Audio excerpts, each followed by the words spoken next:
Hello, welcome to a new tutorial presented by the Essential DB. In this tutorial, we are going to see the connective tissues of the lower limb.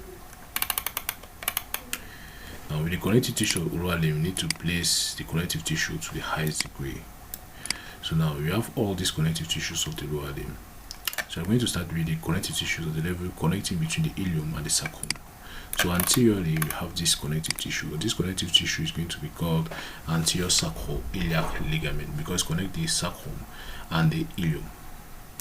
This other ligament here is going to be called the ilio-lumbar ligament between the ilium and the lumbar vertebrae. So now we can hide it and we come to the anterior sacroiliac ligament, we hide it. So from here we can see the joint. Now we see that this one was the anterior longitudinal ligament of the vertebrae. We see that this one which descend down here is the anterior longitudinal ligament of the sacral part. Now we continue by going down here. These particular ligaments are now involved the sacral, and they are going to be seen when we are going to involve with the pelvis. Now going posteriorly, we have these ligaments. Initially I told you that this part here was the spine and this part here is sacrum, so there's a sacrospinous ligament which is going to be formed. So this ligament is going to be the sacrospinous ligament. This other part here, we say that it's a tuberosity, and this part is sacrum, so there's sacrotuberous ligament. So sacrotuberous ligament also have an origin from the posterior superior iliac spine, and also have the origin from the sacrum, so sacrotuberous ligament. So let's hide it to visualize what's below. But before hiding, let's go back. We see that there's going to be a foramen which is going to be formed here. This is a particular foramen, and this is another foramen here. This foramen is the greater sciatic foramen, and this is the lesser sciatic foramen. So when you don't have this ligament, this foramen cannot be formed. There are only notches. They are going to be called greater sciatic notch and lesser sciatic notch. But when you have this ligament, they are enclosed, and this is the greater sciatic foramen and the lesser sciatic foramen. In the greater sciatic foramen, you can see that the sciatic nerve is passing through it. So you can come here and we hide this particular sciatic foramen. Now, when we hide the sacrotuberous ligament, we come here, we see very well the where is the origin insertion of the sacrospinous ligament. The sacrospinous ligament is originated from the spine of the ischium to the sacrum, at this portion, the lower portion of the sacrum, lower border. So we can now hide it. So you see there is now a notch. This is the greater sciatic notch now, and this is the lesser sciatic notch. Now when we visualize this portion posteriorly is a posterior sacroiliac ligament now here. So we can hide it to visualize down. So the posterior sacroiliac ligament connect this part here, which is the posterior superior and inferior iliac spine, to the iliac, to the ischial crest. This is the sacral intermediate crest. So now we also have this ligament here, interosseous sacroiliac ligament. So it's another one, we can hide it. So it connects the lateral and the intermediate crest to this part here internally. Now let's go now to the junction between the ilium and the femur. So this ligament here is going to be called the iliofemoral because the link between the femur and the ilium. So it's the iliofemoral ligament. So the iliofemoral ligament is characterized as being a Y shape. So it has a V or a Y shape. So you see that it's doing a small V here. So that's the characteristic of the iliofemoral ligament, and coming all around the rim from the ilium to the femur. This particular one here is going to be the iliopectineal bursa, and from the name you see that it's going to prevent the friction of the pectineus muscle. You see that the pectineus muscle is going to have its origin here at the pecten line of you have the pecten line of the you have the pecten line here. You have the pectinal of the pecten line at the level of the superior ramus of the pubis, and we also have another pectineal line posteriorly here at the level of this line of the lesser tuberosity. So it's going to come and going to attach here. So since it attaches here, it's going to this bursa prevent friction with the underlying joint. So we can hide the bursa, we can hide this iliofemoral ligament, we're going to have this other ligament called the pubofemoral ligament. The pubofemoral ligament connect now the pubis to the femur. So this is a pubofemoral ligament. So we can hide this. We have posteriorly here the ischiofemoral ligament. It binds the issue to the femur. So we can hide it. And all around here, you are going to have now the capsule. So this is the articular capsule of the femur. So you can hide it to visualize what's inside. Now here is going to be synovial membrane. So we have synovial membrane internally. We hide it. Now here you have the facet of the head of the femur. So this facet of the head of the femur, you can hide it. So when you have this is causing to remove the femur, I don't want, I undo it. So we have facet of the head of femur which is articulated. But normally if you remove, if I fade this structure here, so I make sure that I should not visualize this structure, I fade it. When I fade it, you realize that there is supposed to be a small ligament. So you see very well that you visualize a ligament here. This ligament is the ligament of the head of the femur. So this particular ligament is the ligament of the head of the femur, which is binding to the ischial portion of the facet of the femur. So you have it, and here you are going to have the obturator membrane. So this at first was the obturator foramen, and here is the obturator membrane which closes it. So you see there that there's a small opening of obturator membrane through which the obturator artery and the obturator nerve passes to arrive the lower limb.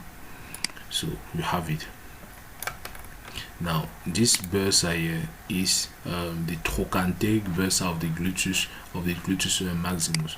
Now you know that you have to know that this one is a trochanteric bursa of the gluteus maximus. The gluteus maximus starts from the ischial, you have the ischial crest here. So gluteus maximus starts from the external lip of the ilium, and then start from the external lip of the ilium. It's going to pass down here and attach to the gluteal tuberosity. As it attaches to the gluteal tuberosity, you have is going to now going to do a friction with the gluteal tuberosity. So this trochanteric bursa are used to prevent the friction. So now coming down to the knee joint, you have this bursa here. This bursa is suprapatellar bursa, which is going to prevent the friction with the patellar bone. So this is suprapatellar bursa. This one here is going to be the subcutaneous prepatellar bursa to prevent seal friction with the patella. So I can hide it. So now you have this one here is the patella. So the patella is considered as a connective tissue when you add the connective tissue. So you have the particular patella here. Now the characteristic of patella is that it's mostly triangular. So if I want to visualize the patella, I can isolate it. You visualize the patella is triangular, and anteriorly it has a small big ridge here, which is going to give a ligament to the patellar ligament to the tibial tuberosity, and posteriorly is going to articulate with the two condyles, the medial and lateral condyles of the femur. So you have this patella as shown here. Now this patella, you have it. So you have the laterally, you have the lateral patellofemoral ligament. So this part first here, you are going to be lateral patellar retinacular ligament. So I can hide it. So when you hide the lateral patellar retinacular ligament, you can visualize now the lateral patellofemoral ligament. So you have a lateral patellofemoral ligament goes like this, and this one which goes like this. So I can hide it, and I come here, I hide it. So now you have the patella above here. Normally the patella is connected with this tibial tuberosity ligament called the patellar ligament. So it's connected here with the patellar ligament.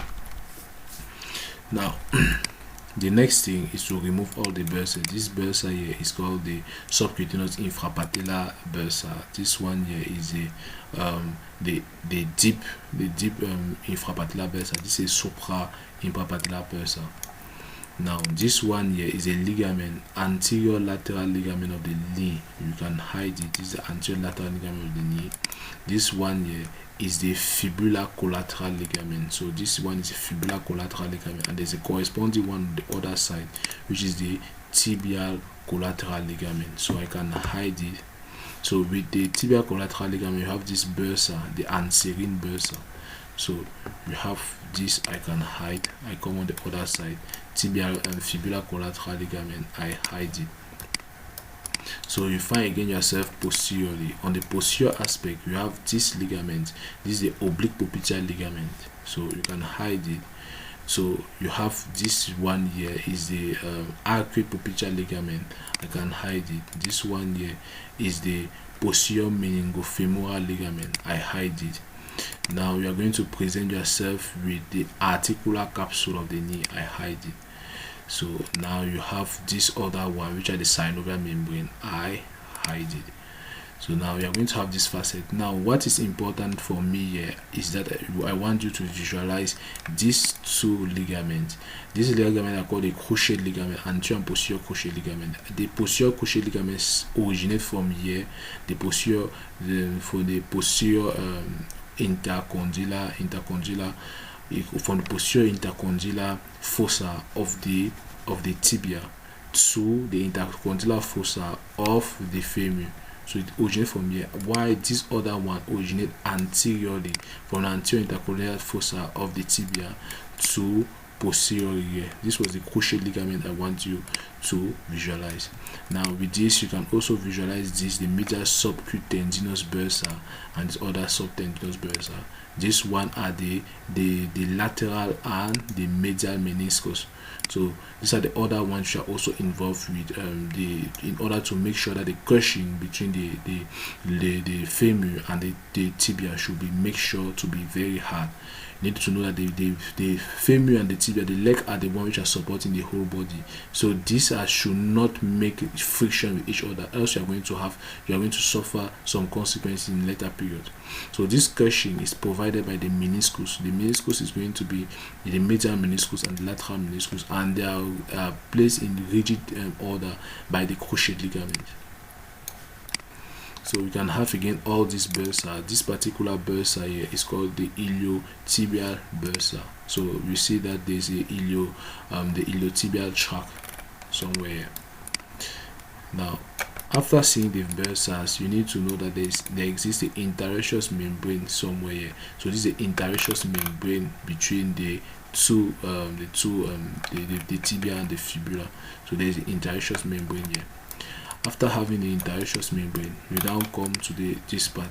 You need to know that the ligaments of the leg are divided into two main parts. You have the medial ligament and you have the lateral ligament. So let's start with the lateral ligament.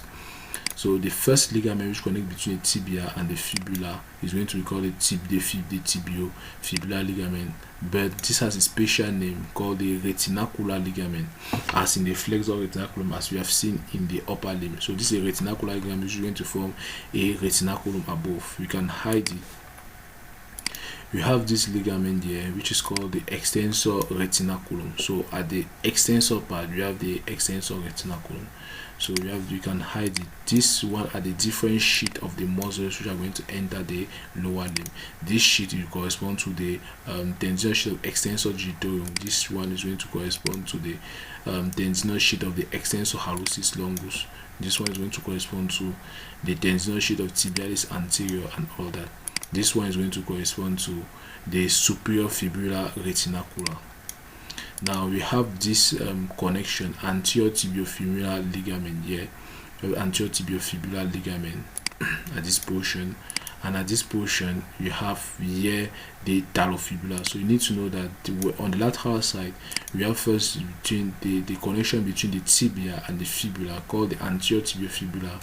Now you also know that the talus is also located down here and the calcium is located here. So on lateral side you are going to have fibulo something, fibulo, because the fibula is mostly located on the lateral side, and on the medial side you are going to the ligaments are going to be tibio, next tibio.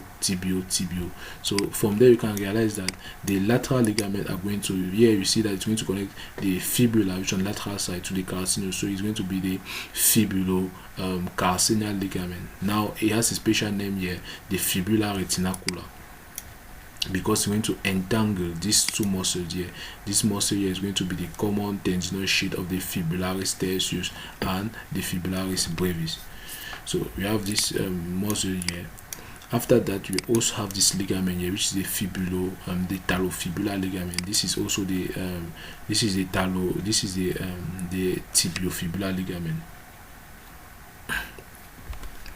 Now, after having the different sheet, the different muscles here, we have this capsule, which is between the calcaneus and the cuboid muscle.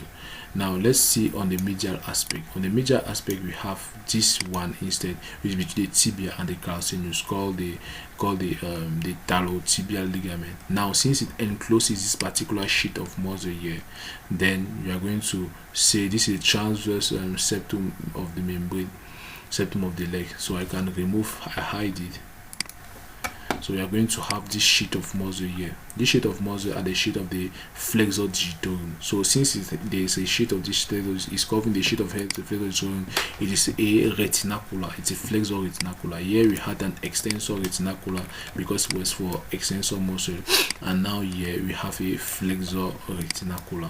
So we are going to hide the flexor retinacular. So let's hide the flexor retinacular. When we hide the flexor retinacular, we have the flexor digitorum which are entering here. So we are going to hide the different flexor digitorum. Now we are going to hide also this other flexor digitorum. We cut it. Now when we cut this flexor digitorum, we have between the tibia and the calcaneus again, we have again another one here, but this one at time is not covering the flexor digitorum, so it's not more a flexor retinaculum. This one is going to have the particular name, which is tibiocalcaneal part. So tibiocalcaneal ligament, part of the medial collateral ligament. So it's a part of, there is a major ligament on the medial side, and that major ligament is called the medial collateral ligament. So, and that medial collateral ligament is made up of three parts: the flexor digitorum, the flexor retinaculum, which is the tibiocalcaneal ligament. We also have this other tibiocalcaneal ligament, which I will hide, and there is the last portion, which is here, which is the tibionavicular, between the tibial and the navicular muscle. So we hide it. So when we hide it, we have again another muscle here. This another ligament here, the anterior tibiotalar. So between the tibia and the talus, tibiotalar, we hide it. So from here again, we have this one here. This another is a posterior tibiotalar instead. So we are going to hide it. So we have now the sheet. Now we see the articular facet now between the medial malleolus and the talus, and also the lateral malleolus and the talus. So from here we also see the articular facet, which are done here to post to this side. So this side here are the different ligaments which are involved, and these are the extensor expansion of the foot. At the upper side was the extensor hood, on the fingers was the extensor hood, but now here on the lower side is the extensor expansion of the foot, or you can see call it the extensor hood. Now visualizing the under portion, you instead have this. These are called the plantar aponeurosis, just like in the arms. So the plantar aponeurosis, we can hide the plantar aponeurosis to find what's beneath. We have this part again. This part is the long plantar ligament. So it's similar to the plantar aponeurosis, just as it's smaller, and it's connected to the lateral fingers, and no more the thumb. So we hide it. So you have this particular. So we have this one here is the calcaneocuboid ligament. So this is the calcaneocuboid ligament between the calcaneus and the cuboid bone. So we have calcaneocuboid ligament on plantar side. This one here is the calcaneonavicular ligament. You can hide it. We have also between the two, we have the cuboid and navicular, the calcaneonavicular ligament. So all of them are forms. This is calcaneonavicular. This is between the cuboid and the navicular, so the cuboid-navicular ligament. So that was that. So from there we've seen all the basic structures are involved in the ligaments, as ligament of the lower limb. So the last structure we see here are this one, which are the fibrous sheet of the toe, and this one, which is the superficial transverse metatarsal ligament. So from here we've seen all the different structures which are involved in as connective tissue of the lower limb. So we say thanks for your kind attention, and please don't forget to like and subscribe for Science Video Maker channel. Thank you.